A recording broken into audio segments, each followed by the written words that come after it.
Good morning. Ito na yung part 4 ng Baguio Tour. Ito rin yung second part ng day 2 namin.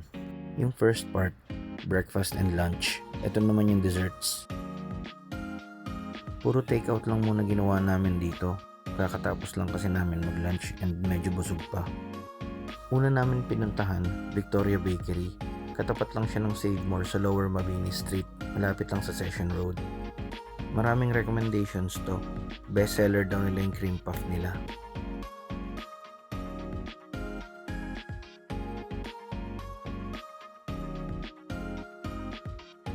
Ito naman yung pastries and breads nila.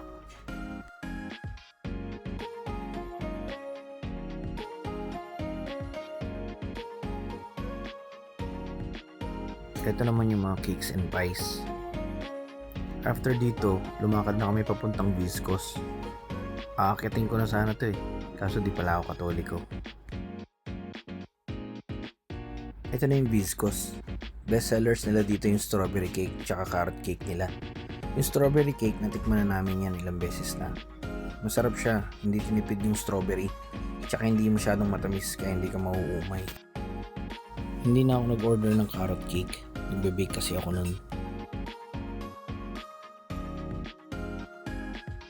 After bumili ng desserts, bumalik muna kami sa guest house para makapagpahinga. Napagod kasi kami kakalakad, kakabike, tsaka kakakain.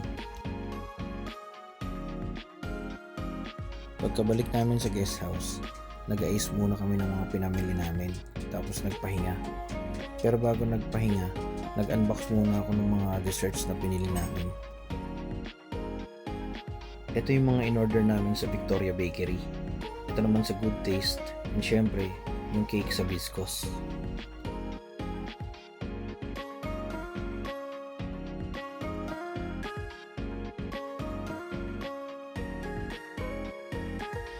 O kalma, Viscos lang yan.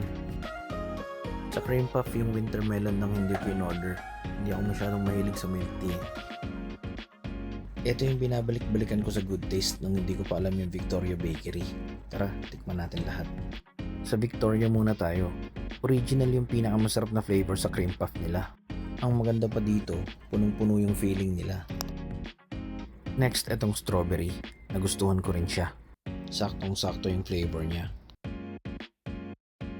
Third, etong chocolate. Masarap din siya. Lahat sila hindi masyadong matamis kaya hindi ka mauumay.